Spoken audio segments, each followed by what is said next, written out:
retrouve aujourd'hui pour démarrer une nouvelle semaine de vlog. J'espère que vous allez bien, j'espère que vous avez passé un bon week-end. Le mien, oui, il fut bon parce que je suis restée à la maison et j'ai lu. J'ai lu plein de bouquins. Vraiment, je vous ai fait dans le précédent vlog un énorme update lecture. Donc si vous ne l'avez pas encore vu et si vous avez du temps devant vous, je vous invite bien évidemment à aller le voir. Je vous le mettrai comme d'habitude dans le petit juste ici. Et je vous ai parlé de 1, 2, 3, 4, 5 bouquins dont 4 que j'ai terminé. Et franchement, c'était un trop chouette lecture. Ça m'a fait trop plaisir de pouvoir comme ça lire pas mal de bouquins, ça fait plaisir. Et d'ailleurs, dans le précédent vlog, je vous ai laissé sur un petit suspense, sur un petit cliffhanger, parce que je ne vous ai pas révélé l'identité du livre que j'ai démarré dimanche soir. Voilà, j'estimais que j'avais déjà assez parlé et que, écoutez, pourquoi tout vous dévoiler d'un coup, hein? Sinon vous n'allez pas revenir et regarder mes prochains vlogs. Donc du coup, voilà, je fais comme les auteurs de thrillers, de polars, etc. Je mets des petits cliffhangers à la fin de mes vlogs. Et je suis sûre que le suspense a été intenable, que c'était compliqué de ne pas connaître l'identité de ce livre pendant une semaine et que vous n'attendez qu'une seule chose, c'est de savoir quel livre j'ai sorti de ma palle et quel livre je suis en train de lire. Eh bien, mes amis, je vais vous révéler tout ça maintenant, là, tout de suite. Est-ce que vous êtes prêts? Ouais. J'ai l'impression d'être une rockstar quand je dis ça. Bref. Du coup, j'ai souhaité sortir de ma palle un livre, voilà, où je sais que ça va pas trop me prendre la tête, mais que je vais quand même passer un super moment. Et j'ai donc décidé de sortir La psy de cette bonne vieille Freda McFadden. Alors, peu importe ce qu'on pense de Freda, moi c'est une autrice, j'ai bien aimé la saga La femme de ménage. Alors oui, le tome 2 et le tome 3 m'ont fait extrêmement lever les yeux au ciel et son personnage de Millie est extrêmement agaçant, mais je trouve que c'est une dame qui a l'art de nous maintenir quand même en suspense, en haleine du début à la fin. Sa plume est quand même assez fluide, agréable à suivre et donc du coup je m'étais dit voilà.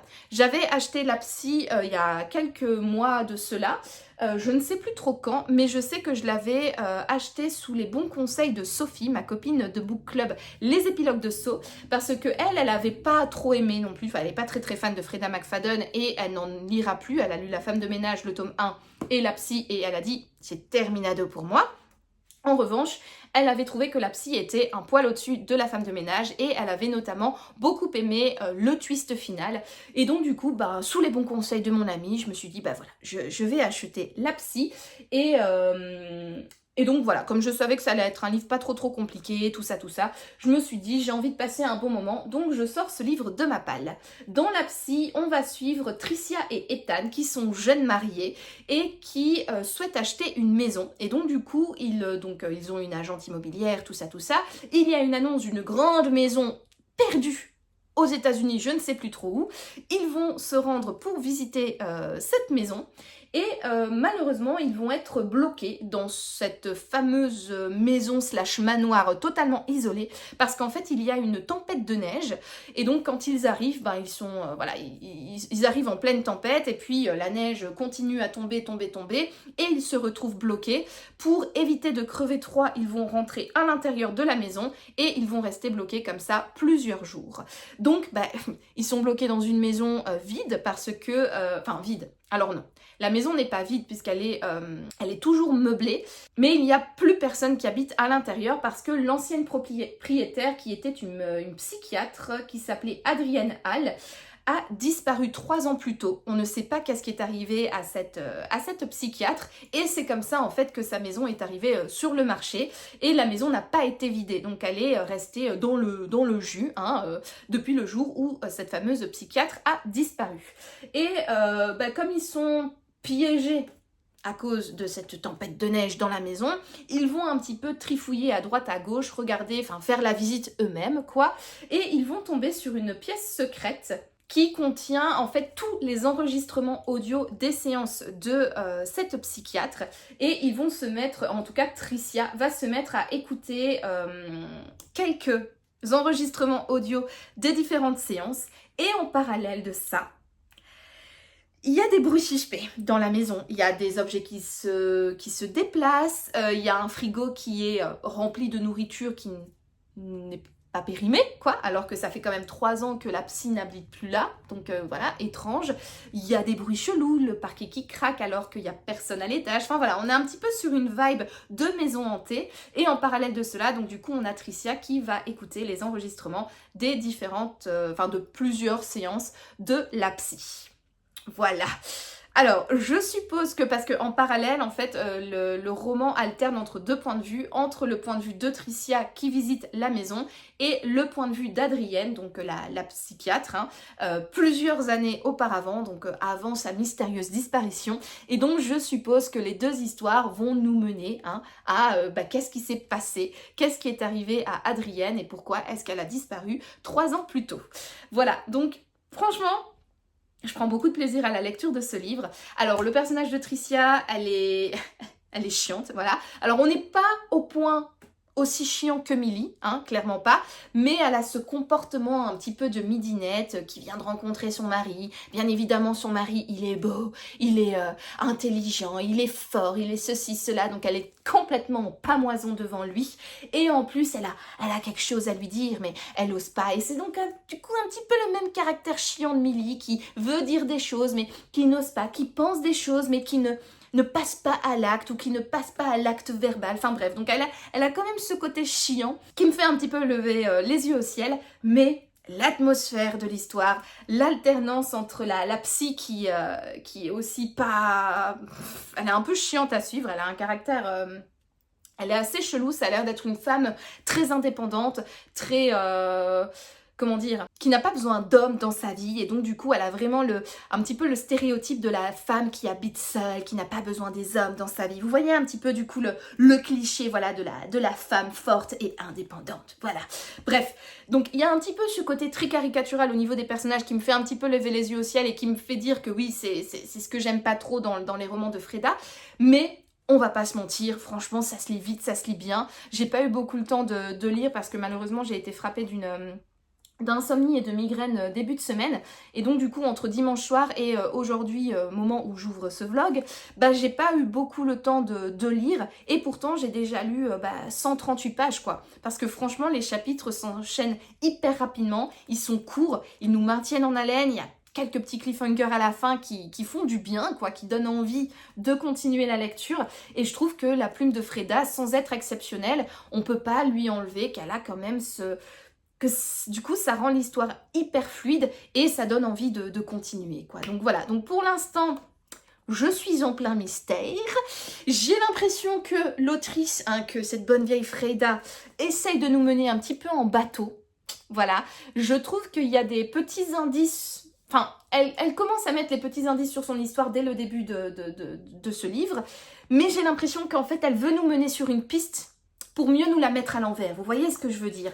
Donc du coup, pour l'instant, je reste alerte. Je me laisse porter par l'histoire tout en étant attentive aux différentes choses qui se passent, et écoutez, j'ai hâte de le continuer, j'ai hâte de savoir si cette maison est vraiment hantée ou si, qu'est-ce qui se passe, qu'est-ce qui est arrivé à la psychiatre. Voilà, donc je passe vraiment un bon moment, j'aime bien cette ambiance, cette vibe de maison hantée où on est dans une maison qui est bloquée par la neige, où on sent qu'il y a quelque chose de pas trop normal qui se trame, et donc il y a un petit peu cette tension qui monte, et ça c'est une ambiance que j'aime bien, cette ambiance de huis clos oppressante, et j'ai hâte de continuer cette histoire, de voir vers où Freda McFadden va nous mener et de connaître le fin mot de cette histoire. Donc écoutez, je vous en parlerai un peu plus dans la suite de ce vlog, parce que j'espère quand même qu'on va terminer ce livre cette semaine. Clairement, j'ai pas envie de me le traîner des jours et des jours, comme je l'avais fait avec mes précédentes lectures, et notamment avec le tome 3 de La femme de ménage.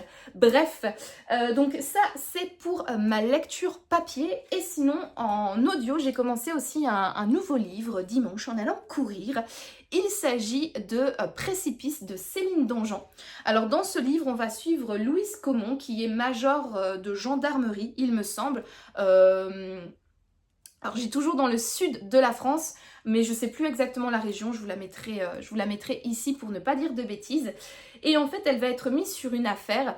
À la base, cette affaire, c'est une affaire d'agression, où en fait, une dame qui habite dans une maison assez isolée en montagne va se faire agresser par quelqu'un qui va ensuite la ligoter et la mettre dans sa baignoire, et il va faire couler l'eau tout doucement dans le but en fait de la noyer. Sauf que chance pour cette personne qui s'appelle Valériane, le livreur de pizza va débarquer et va la trouver juste avant qu'elle ne se noie, quoi.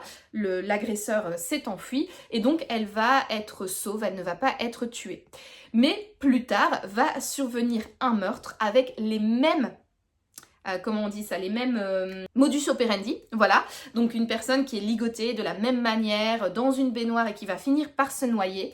Et donc Louise Comon va faire le rapprochement entre les deux affaires et va commencer à enquêter sur cette agression et ce meurtre et va petit à petit découvrir des choses et découvrir des liens entre ces deux événements, et ces liens sont à trouver dans le passé des deux victimes, parce qu'en parallèle de l'enquête qui se déroule en 2021, 20 ans plus tôt, on va suivre des adolescents qui fréquentent une école qui permet en fait de suivre le cursus scolaire normal tout en pratiquant des sports de manière intensive dans le but de devenir professionnel, de devenir athlète professionnel. Voilà. Et donc dans cette école qui est un internat, on va suivre un groupe d'étudiants et on se doute qu'il s'est passé quelque chose et que l'un d'entre eux va assouvir une vengeance sur sans doute les anciens élèves, des années plus tard, donc 20 ans plus tard, en 2021. Voilà, et donc du coup, on va alterner entre enquête au présent et toute cette histoire au passé, 20 ans plus tôt, pour essayer de trouver l'identité de la personne qui a agressé Valériane et qui a commis également un meurtre.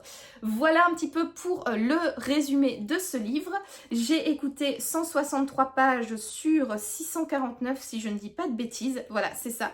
Donc j'en suis qu'au tout début du bouquin. Et comme à son habitude, Céline Dangean, elle prend le temps d'installer son histoire. Donc là où j'en suis, je suis vraiment au tout début de l'enquête, où il y a eu donc l'agression, certes, mais également le premier meurtre. Et Louise commence tout doucement à mettre en place les pièces du puzzle et à commencer à réaliser ce puzzle. Donc c'est assez sympa. Moi j'aime beaucoup la manière de faire de Céline Dangean. À chaque fois elle nous livre en fait des histoires, des enquêtes, des intrigues qui prennent leur temps. Elle prend le temps de mettre en place son histoire, elle prend le temps de camper ses personnages, mais je trouve qu'elle a cet art de nous narrer les choses qui prennent leur temps, c'est assez lent, mais de manière haletante, où en fait, même si il se passe pas grand chose, on est quand même tenu en haleine, c'est quand même intéressant, on a envie de continuer cette histoire et de la poursuivre jusqu'au bout. Je trouve que malgré la lenteur du récit, il n'y a jamais vraiment de temps mort et l'autrice elle arrive à nous maintenir en haleine et on a envie en fait de continuer l'histoire quoi et d'arriver au bout. Donc avec Précipice, c'est le 5e livre de Céline Dangean que je lis. En fait elle a 2 sagas principales.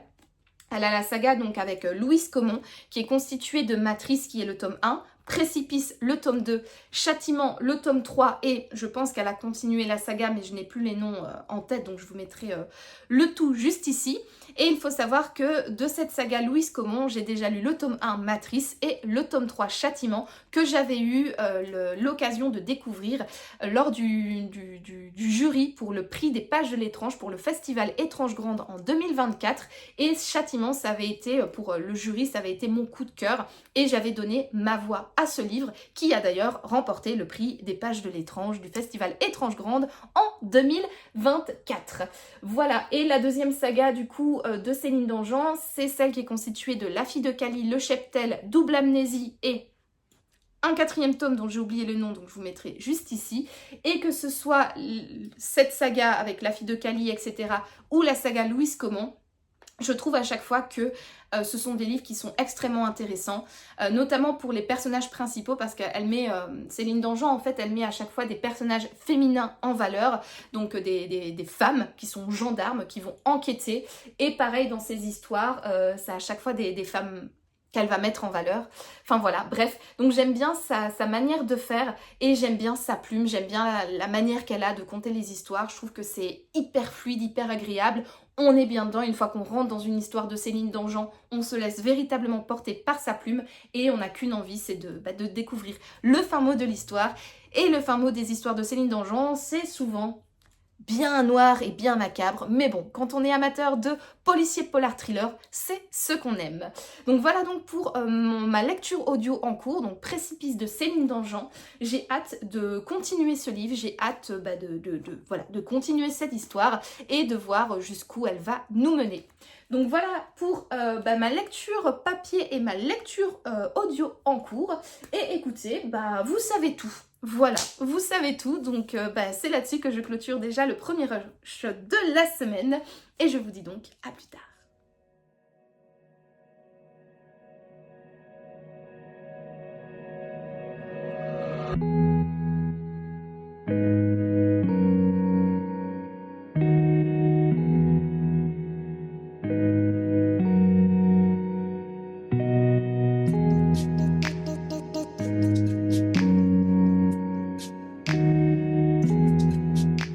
Hello, je vous retrouve, nous sommes aujourd'hui le jeudi 14 mai, c'était férié aujourd'hui et j'ai donc passé ma journée à la maison à lire et j'ai du coup terminé La Psy de Freda McFadden. Franchement, c'était une chouette lecture, j'ai bien aimé ce livre, ça se lit vite, ça se lit bien. Je trouve que Freda, elle a quand même cet art de nous embarquer dans son histoire, c'est hyper agréable, t'as envie de connaître la fin. Pour le coup, j'ai été surprise par le twist. Voilà, à un moment donné, voilà, il y a le twist quoi de cette histoire et franchement, je ne l'avais pas vu venir. J'ai trouvé qu'il était très très bon et très qualitatif. Quand on voit par exemple les romans de la femme de ménage qui sont les seuls Freda McFadden que j'ai lus jusqu'à présent, je trouvais que les twists étaient prévisibles et que c'était du coup facile. Même si ça faisait le taf et que j'ai passé un bon moment en lecture, il y avait que ce côté quand même voilà, de retournement de situation qui était très prévisible. Ici, le retournement de situation, je ne l'ai pas du tout vu venir. La seule chose que j'ai vu venir, c'est en fait, elle nous lance depuis le début du roman sur une fausse piste et je me suis doutée que ça sentait pas très très bon quoi. Je me suis dit, ça, si c'est ça le twist, franchement ce serait un petit peu facile. Et donc effectivement, ce que j'avais repéré dès le début, effectivement ce n'était pas le cas. Mais le twist, voilà, a été finalement une très très bonne surprise. Effectivement, elle nous avait mené sur une fausse piste. C'était visible comme le nez au milieu du visage. Mais quand le twist est arrivé, c'était quand même une excellente surprise. En revanche, très bon twist. Mais la suite et donc la conclusion de l'histoire, je l'ai trouvée, mais complètement éclatée au sol. J'ai trouvé que ça n'avait aucun sens. Pourquoi cette fin ? Vraiment, pourquoi cette fin ? Elle tenait vraiment quelque chose de bien. Et puis ensuite, tout le reste, le après-twist... Why? Vraiment, j'ai trouvé que ça n'avait aucun sens, j'ai trouvé que c'était tiré par les cheveux, j'ai trouvé que c'est juste pas du tout crédible quoi. Vraiment, cette fin n'est pas du tout crédible et du coup, malheureusement, je trouve que ça flingue un petit peu tout le bouquin. Vraiment, c'était un très beau gâteau et elle l'a juste laissé trop longtemps au four et le gâteau, il a complètement cramé au point d'être immangeable. Et ça, je trouve ça vraiment dommage. Autre chose aussi que je n'ai pas apprécié dans ce bouquin, c'est un petit peu les caractères des personnages. Donc il me semble que je vous en avais parlé dans le précédent rush. Mais Tricia qui est donc... en fait, on va suivre deux personnes. On va suivre Tricia dans le présent et Adrienne... Oui, c'est ça. Et Adrienne dans le passé. Tricia, elle a un côté un petit peu insupportable, un petit peu un côté midinette qui est in love de son mari, qui le trouve magnifique, trop beau, trop machin, bidule chouette.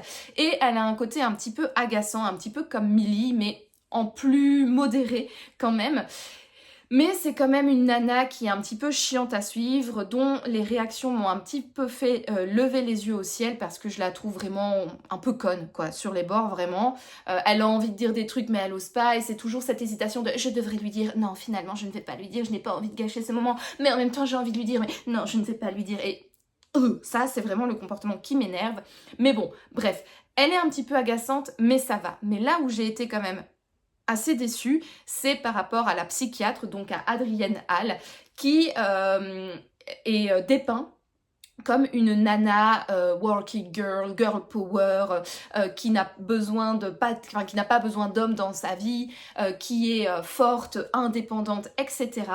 Et puis à un moment donné, Freda va lui faire vivre une petite histoire d'amour et autre chose, je vais pas dévoiler quoi, mais à partir du moment où il y a cette autre chose qui intervient dans sa vie et un petit peu également son histoire d'amour, ça devient une midinette qui ne sait plus à rien gérer par elle-même et qui a absolument besoin d'aide pour continuer sa vie, quoi. Et ça, je trouve que ce retournement de caractère, c'était un petit peu décevant parce qu'on avait véritablement un personnage hyper intéressant à suivre qui, finalement, se retrouve d'être complètement une midinette, totalement dépendante des hommes, alors que finalement, le truc qui lui arrive, in fine, je trouve qu'elle en fait tout un pataquès pour rien.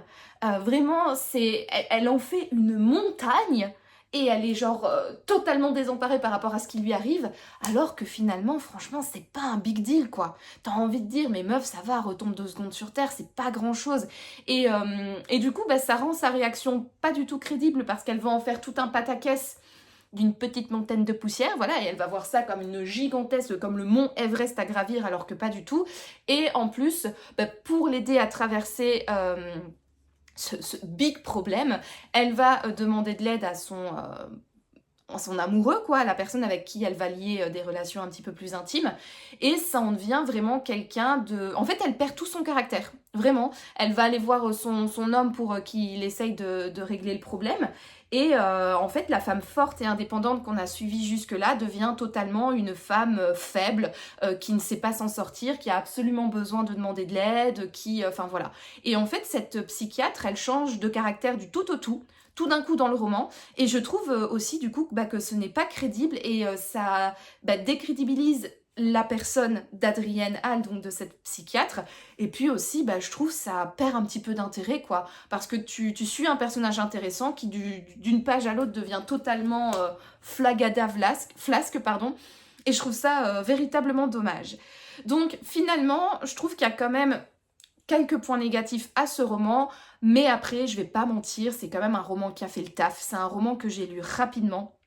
C'est un roman que j'ai lu quand même avec plaisir. Alors oui, la fin est éclatée au sol, oui, les personnages sont pas oufissimes, mais voilà, j'ai quand même passé un bon moment. J'ai été surprise par le twist. Pour ça, moi, ça reste vraiment le gros point fort de ce livre. C'est ce twist que j'ai trouvé totalement inattendu. Après, voilà, pour les personnes qui ne sont pas forcément friands de policiers, thrillers, polars et qui voudraient se mettre au genre, je trouve que c'est un bon roman. Mais c'est pas non plus voilà, le roman du siècle, le roman hyper bien travaillé. Ça reste du Freda McFadden. Hein. Malheureusement, cette autrice, elle a ses détracteurs et elle a ses fans. Moi, je suis un petit peu entre les deux.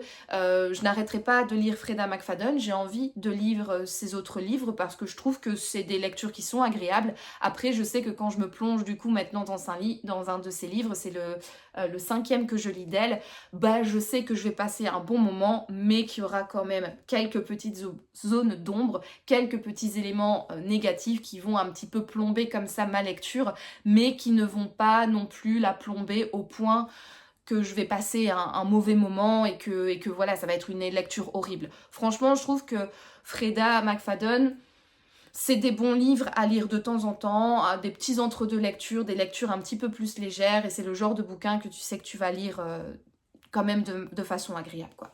Donc voilà, pour mon avis un petit peu mitigé par rapport à ce livre-là. Chouette lecture sur certains points, mais décevante sur d'autres points. Voilà, une lecture un peu entre les deux, et voilà. C'est comme ça arrive, mais mine de rien, je garde quand même le positif. Quand je repense à ce livre, je me dis, j'ai quand même passé un bon moment, malgré le reste. Voilà donc pour mon avis final sur la psy de cette bonne vieille Freda.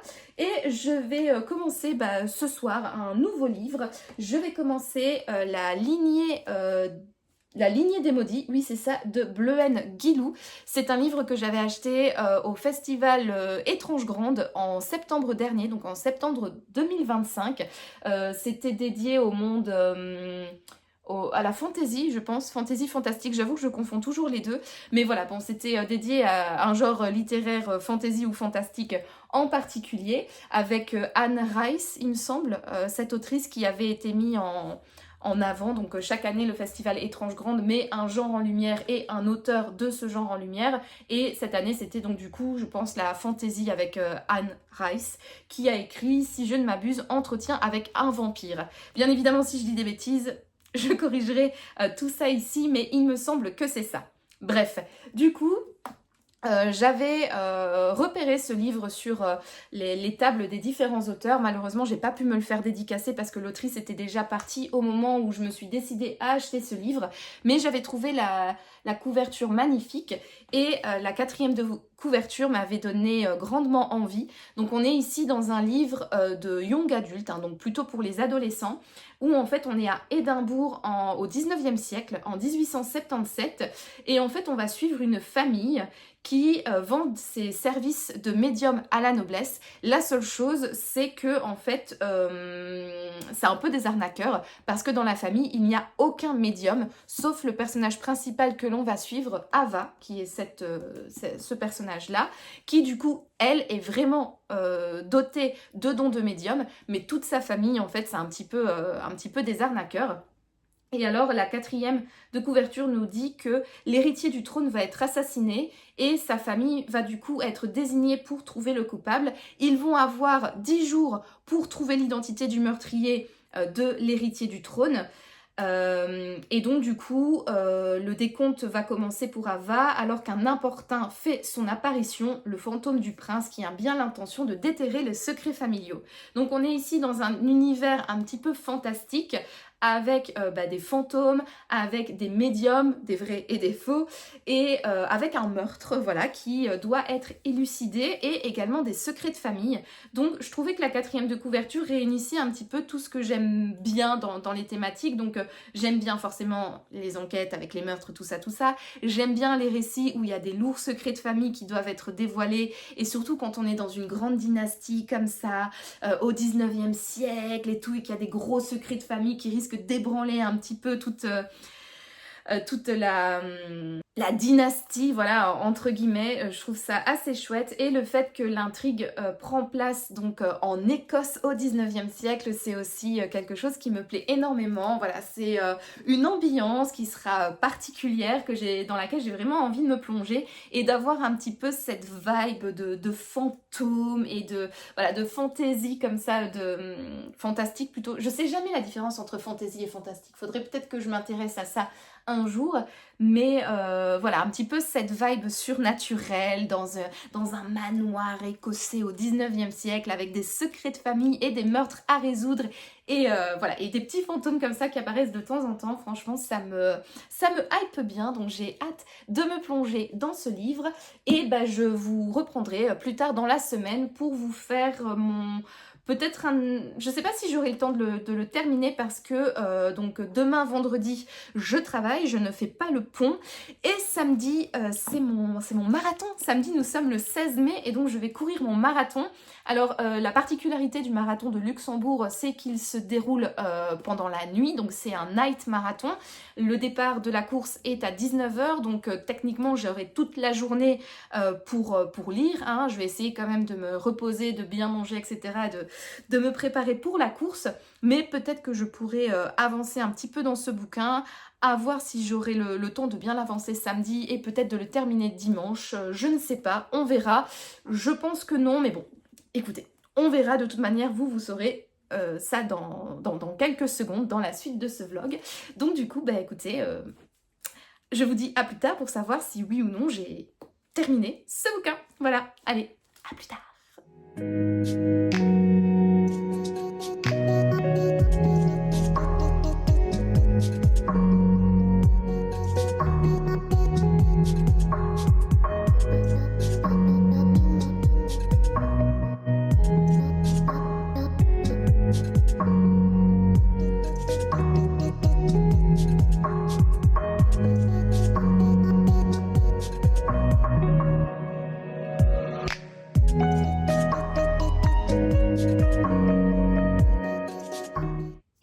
on se retrouve pour clôturer cette semaine de vlog et comme vous pouvez le voir à mon cou, j'ai un collier bien flashy et surtout bien bling bling parce que il s'agit de ma médaille de l'ING Night Marathon de Luxembourg que j'ai couru samedi soir et dimanche matin très tôt. Voilà, donc je suis finisher, je suis maintenant marathonienne de manière officielle et donc j'ai une jolie médaille pour, voilà, pour le prouver. Je suis trop contente. Franchement, c'était trop bien. Le marathon, je me suis préparée pendant plus de 6 mois. Et c'est donc depuis plus de 6 mois que j'ai attendu cet événement. Et on y était enfin samedi. Je l'ai couru, j'ai pris beaucoup de plaisir. Et franchement, c'était trop bien. Donc je dois bien vous avouer qu'en ce lundi soir, je suis un petit peu nostalgique.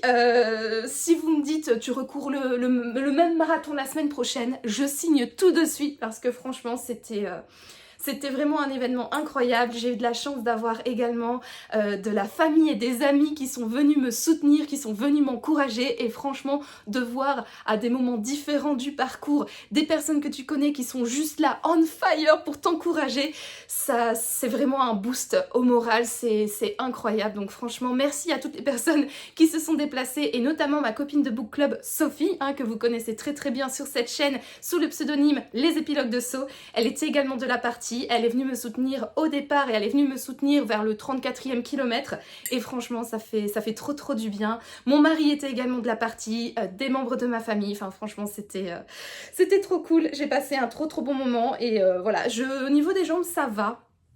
J'ai un peu mal quand même, je vais pas mentir, j'ai quelques courbatures, surtout quand je tente de me relever et quand je descends les escaliers, c'est un petit peu complicado. Mais sinon à part ça, comme vous pouvez le voir, ça va, je ne suis pas trop cassée d'avoir couru les 42,2 km. Voilà, donc, 195 pour être plus précise, 42,195 km. Voilà, donc une nouvelle petite médaille qui rejoint ma jolie collection qui commence à s'agrandir, tout doucement. Donc voilà, je suis trop contente. Mais sinon, on est surtout sur cette chaîne pour parler lecture. Alors malheureusement, voilà, je vais pas vous mentir, la semaine dernière était quand même un petit peu chaotique, j'ai eu des petits problèmes, j'ai fait quelques petites insomnies, j'ai eu également une migraine qui est restée pendant 3 jours et donc heureusement on avait un jeudi férié. Donc jeudi, j'ai quand même bien lu, je pense que je vous avais repris de toute manière pour vous parler de mes différentes lectures. Vendredi, je travaillais et samedi, avec l'excitation du marathon qui arrivait le soir, j'avoue que je me suis pas trop plongée dans mes lectures. Et dimanche pareil, hier j'ai plutôt dormi, aujourd'hui j'ai travaillé, donc bref, pour vous dire que cette semaine était un petit peu chaotique niveau lecture. J'ai quand même avancé dans ma lecture en cours et j'ai également lu un petit manga parce que entre vendredi soir et samedi 16h, moment où j'ai quitté la maison pour aller direction la Luxe Expo pour aller déposer mes affaires et entrer dans le sas de mon marathon. J'étais tellement excitée, j'étais tellement impatiente, j'étais vraiment dans un mood particulier que j'arrivais pas à me concentrer sur ma lecture en cours et donc du coup j'ai sorti un petit manga parce que voilà, ça me prend un peu moins la tête et c'est la seule chose que j'avais vraiment envie de lire à ce moment-là, donc entre vendredi soir et samedi 16h. Donc j'ai lu le 4e tome de la saga One Piece. Donc pour petit rappel, si vous ne connaissez pas cette saga, on va suivre Lucky D. Monfils, qui est ce personnage-ci, qui rêve de devenir le roi des pirates. Et pour devenir le roi des pirates, il doit trouver le trésor de Gold Roger, qui était l'ancien roi des pirates. Il doit trouver le One Piece. Et pour ce faire, du coup, il va devoir aller dans une partie du monde particulière et donc il va créer un équipage, voilà, de zéro pour ensuite de plus en plus accueillir des membres dans son équipage dans le but de sillonner les mers pour trouver le One Piece et devenir le roi des pirates. Ici, dans cette 4e aventure, on suit... en fait, c'est la continue, donc tous les mangas sont continus, c'est une grande histoire, c'est pas des tomes où on retrouve les personnages quelques années plus tard, etc. Non, c'est vraiment une histoire continue. Et là, on va suivre les péripéties qui ont commencé dans le tome 3, donc c'est-à-dire qu'ils sont sur une île, ils font la rencontre de Usopp, qui va devenir un membre de l'équipage du chapeau de paille, et Usopp...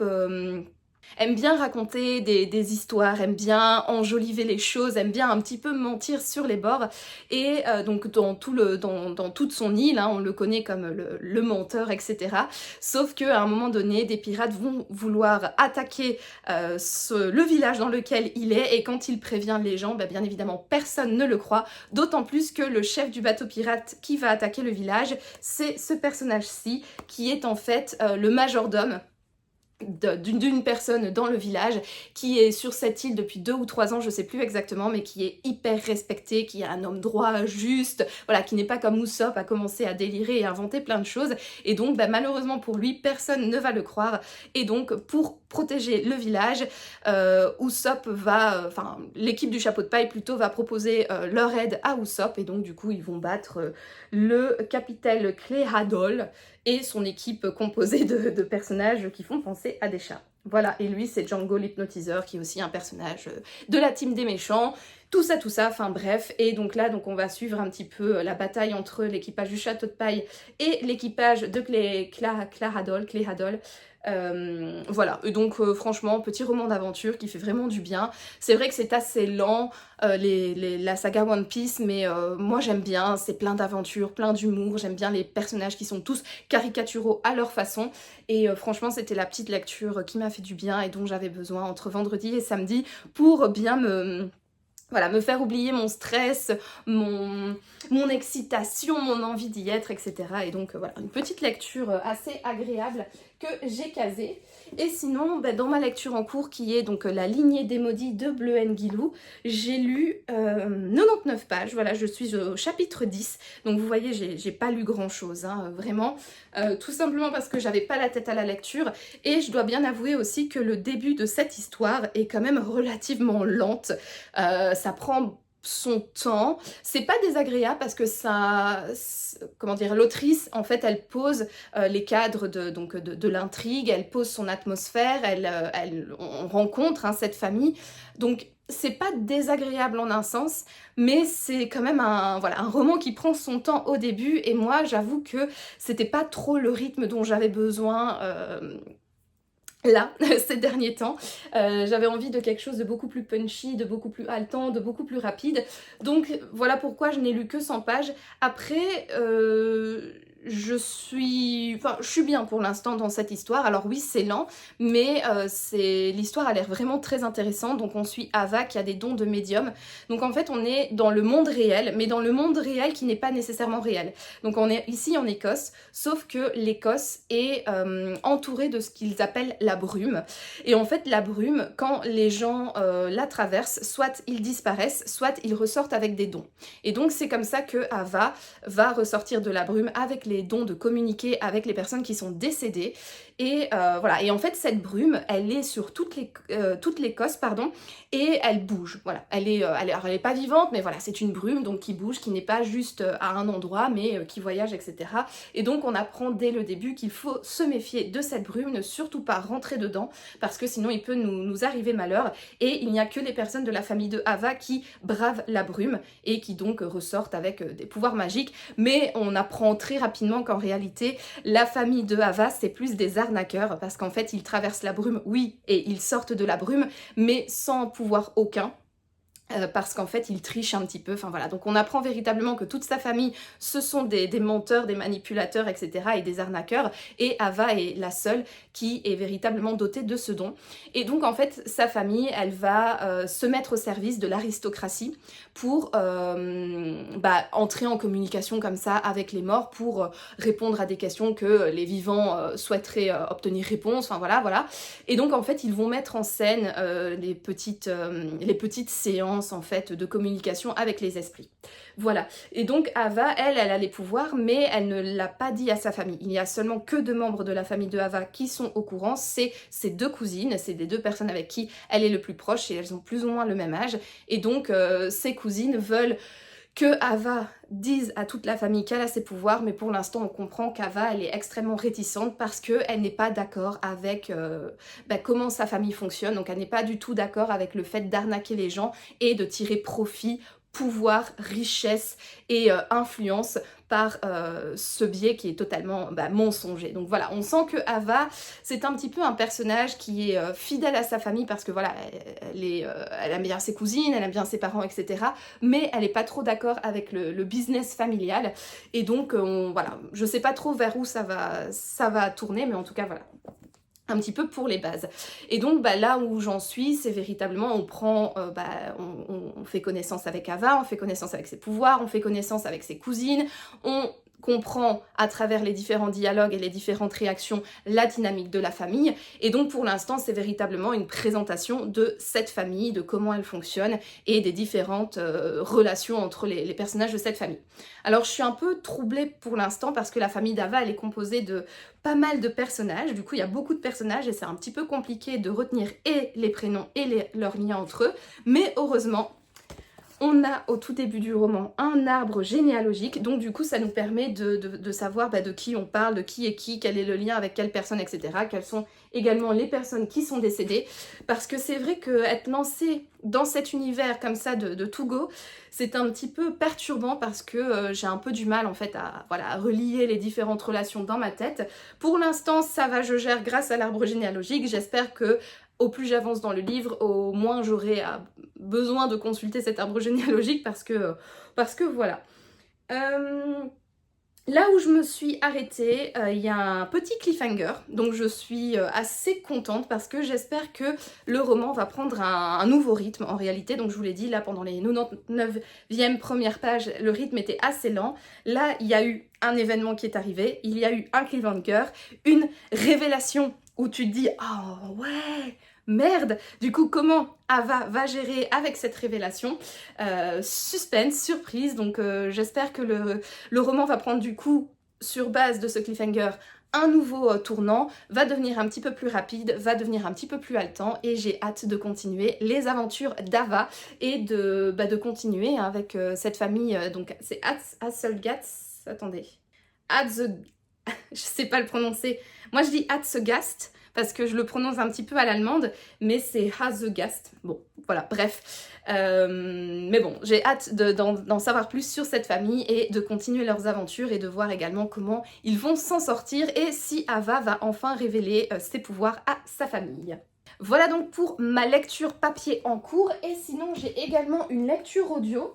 Je sais plus si je vous en ai parlé dans le précédent rush, il me semble que lui, il s'agit de Précipice de Céline Dangean, mais en réalité, je n'ai pas beaucoup avancé. Je pensais aller bien courir cette semaine et écouter mon livre audio, et pour le peu de fois où j'ai mis les pieds dehors pour aller courir, honnêtement, je n'avais pas du tout la tête à écouter un livre audio, j'ai préféré écouter de la musique, et donc du coup, en fait, je n'ai pas avancé dans ma lecture audio en cours, et donc pour avoir un update lecture à son sujet, il va falloir attendre le prochain vlog. Et voilà, c'est sur ce petit update lecture que je conclue cette semaine de vlog. Je vous remercie d'avoir regardé cette vidéo. Si vous l'avez aimée, n'hésitez pas à me laisser un petit pouce bleu, ainsi qu'un commentaire pour me dire ce que vous en avez pensé. Est-ce que vous aussi vous avez lu les livres que je vous ai présentés cette semaine? Et surtout, dites-moi dans les commentaires ce que vous en avez pensé. Si ce n'est pas encore fait, et pour soutenir cette chaîne, je vous invite bien évidemment à vous abonner, voilà, n'hésitez pas, c'est gratuit, cliquez sur le bouton s'abonner, ça fait toujours plaisir de voir cette communauté grandir de semaine en semaine, et sinon, en attendant de vous retrouver dans le prochain vlog, moi comme toujours, je vous souhaite de passer une excellente journée, une excellente soirée ou une excellente nuit, peu importe, et je vous dis donc à bientôt pour de nouvelles aventures livresques. Ciao!